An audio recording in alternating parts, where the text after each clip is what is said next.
लड़के ने एक हैंड ग्रेनेड निकाला और पानी में फेंक दिया। उसका इरादा था कि ग्रेनेड फटने से मछलियां मर जाएं और उसे खाने को कुछ मिल सके, लेकिन काफी देर तक पानी की सतह पर कोई हलचल नहीं हुई। जब वह उलझन में खड़ा हुआ तो सामने का नजारा देखकर वो डर गया। पानी में मछलियां नहीं बल्कि लाशें तैर रही थी। भविष्य की दुनिया परमाणु हमले से बुरी तरह प्रभावित हो चुकी थी। हवा और मिट्टी बुरी तरह प्रदूषित हो गई थी। इंसानी सभ्यता लगभग मिट चुकी थी। सिर्फ कुछ लोग ही थे जो इस आपदा से बच सके थे। जीवित रहने के लिए लड़का, जिसका नाम जुआन था, रोज लाश बनकर समुद्र किनारे लेट जाता। जब भी कोई शिकार पास आता वह धीरे से चाकू कसकर पकड़ लेता और मौके का इंतजार करता। एक बार जब एक जंगली कुत्ता उस पर झपटा, उसने तुरंत चाकू घोंपकर उसकी सांसें रोक दी। कुत्ता तड़प कर मर गया। लड़का खुशी खुशी उसका शव उठाकर पिता के पास ले आया। उसे लगा पिता उसकी तारीफ करेंगे, लेकिन पिता ने शव पर नजर डालते ही गुस्से में उसे डांट दिया, क्योंकि पिता ने उसे सिखाया था कि शिकार को मारते ही सबसे पहले उसका अंदरूनी अंग निकालना जरूरी है, वरना उनमें मौजूद जहर मांस को खराब कर देता है। इसलिए अब उस कुत्ते का मांस खाने लायक नहीं था। वे सिर्फ उसकी खाल उतार सकते थे। उम्मीद थी कि उससे कुछ और खाने की चीज मिल जाए। पिता जुआन को लेकर पड़ोसी के घर गए ताकि कुत्ते की खाल के बदले कुछ मछली ले सके, लेकिन पड़ोसी, जिसके पास बंदूक थी, उल्टा उन पर झूठा आरोप लगा बैठा कि यह कुत्ता उसी का था। उसने जबरन खाल छीन ली। पिता जानते थे कि वह आदमी बदमाश है, लेकिन इस तबाह हुई दुनिया में उन्हें मजबूरन चुप रहना पड़ा। पास खड़ा जुआन हैरान था कि सख्ती से जीने वाले उसके पिता इस तरह झुक सकते हैं। अच्छा यह हुआ कि अंत में पड़ोसी ने 2 छोटी मछलियां दे दी, लेकिन जुआन समझ नहीं पा रहा था। जब कुत्ता उसी ने मारा था तो पिता ने क्यों झुककर समझौता किया। पिता ने समझाया, इस दुनिया में ताकतवर से रिश्ता बनाना ही सबसे समझदारी भरा रास्ता है। अगली सुबह पड़ोसी फिर बंदूक लेकर आ गया। उसे शक था कि लड़के ने उसका हैंड ग्रेनेड चुरा लिया है। सबूत तो नहीं था, लेकिन चूंकि वहाँ बस यही परिवार रहता था, उसने सीधे पिता पर बंदूक तान दी और उन्हें घुटनों पर बैठने को मजबूर किया। फिर उसने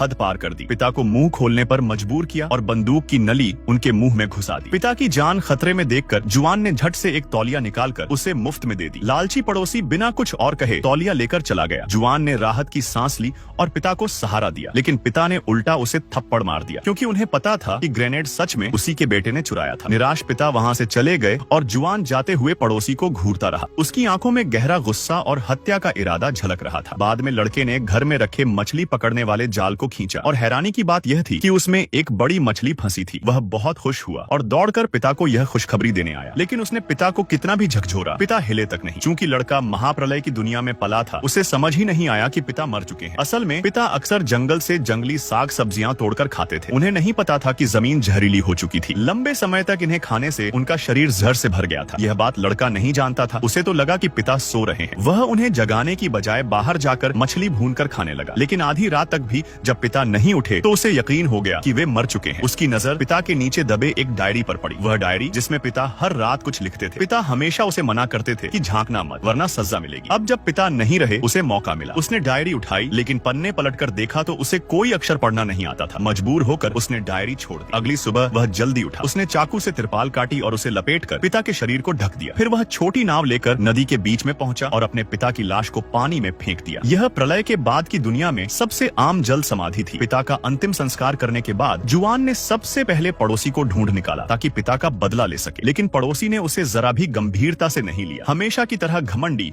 और दबंग बना रहा और जुआन को कायर कहकर गालियां देने लगा। लेकिन इस बार जुआन पूरी तैयारी से आया था। उसके डंडे की एक ही चोट से पड़ोसी का गुरूर टूट गया। जुआन ने जरा भी दया नहीं दिखाई और फिर से जोरदार प्रहार कर उसे बेहोश कर दिया। इसके बाद उसने क्रेन की मदद से पड़ोसी को उल्टा लटकाकर हवा में टांग दिया। मौत सामने देखकर भी पड़ोसी का रवैया नहीं बदला। जुआन से और बर्दाश्त नहीं हुआ और उसने उसे सीधे पानी में फेंक दिया। इस तरह पड़ोसी डूबकर मर गया और जुआन का दबा हुआ गुस्सा आखिरकार निकल गया। इसके बाद वह पड़ोसी के घर गया और वहाँ से सामान इकट्ठा करने लगा। उसने कीमती चीजों को चुन चुन कर पैक किया और नाव में रखकर अपने बचपन की जगह को हमेशा के लिए छोड़ दिया। वह नदी के साथ साथ नीचे की ओर बढ़ा। रास्ते में उसने दिल दहला देने वाला दृश्य देखा। हर पेड़ पर इंसानों की लाशें लटकी हुई थी। वह भले ही प्रलय के द्वार में पैदा हुआ था, पर ऐसा दृश्य देखकर डरना लाजमी था। कुछ ही देर में वह नदी के अंतिम छोर पर पहुंचा। नाव को किनारे बांधकर उसने आसपास खाने की तलाश की, लेकिन बहुत देर तक भटकने पर भी कोई इंसान नजर नहीं आया। चारों तरफ सिर्फ झाड़ियां और सूखे पेड़ थे। तभी उसे रास्ते पर ढेर सारी कबाड़ गाड़ियां खड़ी दिखी। कभी कार न देखे हुए जुआन को यह सब बहुत अजीब और दिलचस्प लगा। वह एक कार के अंदर जाकर बैठ गया। अंदर झांकते हुए उसे समझ आया कि पहले की दुनिया की तकनीक कितनी उन्नत थी। जब वह लेटा तो पाया कि कार की सीट बेहद आरामदायक है और अनजाने में वहीं सो गया। अगली सुबह जब वह किनारे लौटा तो उसकी नाव गायब थी। जिस रस्सी से नाव बांधी थी वह बड़ी सफाई से कटी हुई थी। साफ था कि किसी ने नाव चुराई थी। अब नाव के बिना वह वापस कैसे जाए? मजबूर होकर उसने पैदल ही आगे बढ़ना शुरू किया। जल्दी ही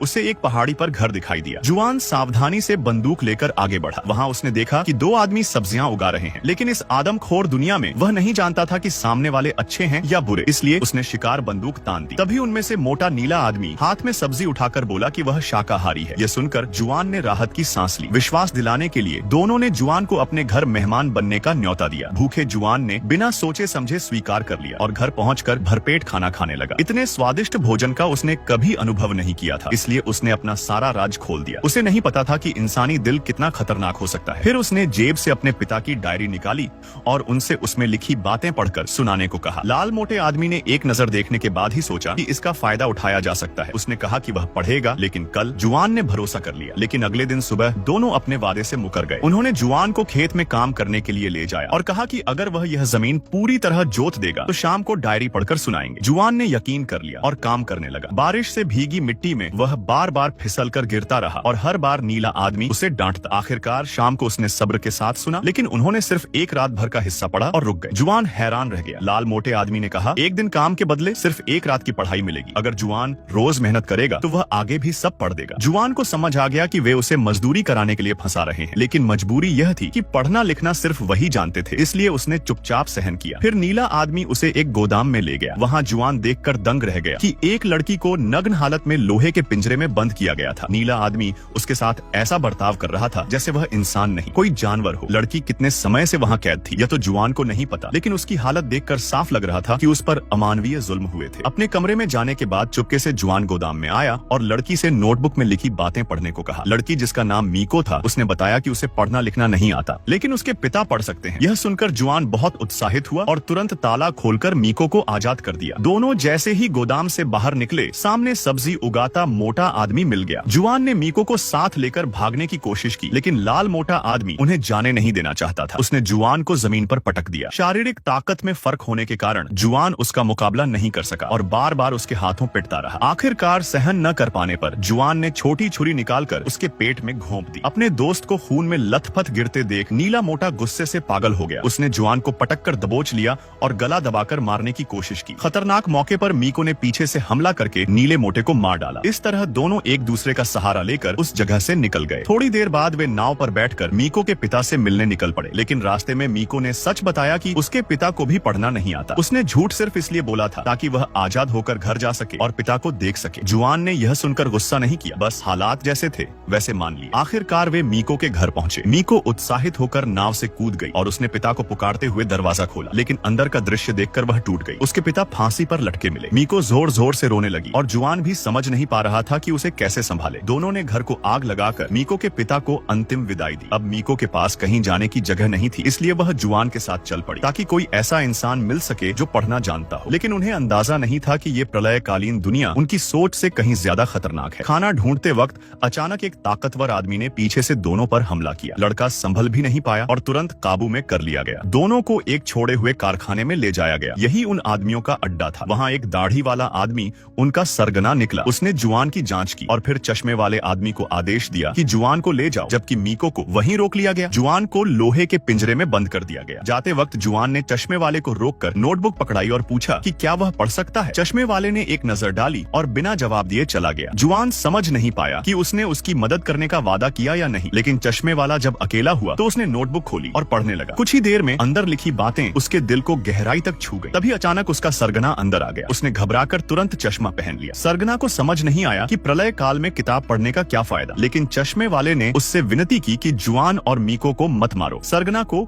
उसकी यह बात बिल्कुल समझ नहीं आई। इस दुनिया में तो बस ताकतवर ही जिंदा रहते हैं। अगर लड़का लड़की को नहीं मारेंगे तो भूख से खुद मरना पड़ेगा। उसने उसे सबक सिखाने के लिए उसका एक कान काट दिया ताकि वह हमेशा याद रखे कि जीना कितना कठिन है। अगले दिन सरगना के आदेश पर चश्मे वाला फिर गोदाम आया। जुआन को देखकर वह डरकर पीछे हटने लगा, लेकिन चश्मे वाला कुछ पल सोचकर बैठ गया और नोटबुक पढ़ने लगा। नोटबुक में लिखा था, मैं अच्छा पिता नहीं था। मैं चाहता था कि मेरा बच्चा खुश रहे, लेकिन वह इस बर्बाद दुनिया में पैदा हुआ, इसलिए मुझे उस पर सख्ती करनी पड़ी। उस दिन वह एक जंगली कुत्ते की लाश लेकर आया। मैं जानता था कि वह मेरी तारीफ चाहता है, लेकिन मुझे पता था कि प्यार उसे कमजोर बना देगा, इसलिए मुझे कठोर चेहरा दिखाना पड़ा। मुझे वह पहला आलिंगन याद है। मुझे वह याद है जब मैं मछली पकड़ते वक्त पानी में गिरा और वह घबरा गया। अगर तुम यह पढ़ पा रहे हो तो इसका मतलब है कि तुम बड़े हो गए हो और अकेले इस दुनिया का सामना कर सकते हो। इन शब्दों ने चश्मे वाले को उसके अपने बच्चे की याद दिला दी। वह भी कभी पिता था, लेकिन वह अपने बच्चे को बचा नहीं पाया। अगर उसका बच्चा जिंदा होता तो शायद जुआन की उम्र का ही होता। वह पिंजरा खोलकर चला गया। जुआन वहीं हैरान खड़ा रह गया। बाहर निकलकर जब उसने मीको को ढूंढा तो देखा कि पूरी फैक्ट्री में लाशें लाशें पड़ी थी। चश्मे वाले ने किसी को नहीं छोड़ा, यहाँ तक कि उसका सरगना भी नहीं बच सका। अपने गुनाहों का प्रायश्चित करने के लिए उसने बंदूक खुद पर तान कर जान दे दी। इस बर्बाद दुनिया में यही उसका प्रायश्चित था। अंत में जुआन ने मीको को सफलतापूर्वक बचा लिया। दोनों एक दूसरे का सहारा लेकर साथ जीने लगे और अपनी नई जिंदगी की शुरुआत की।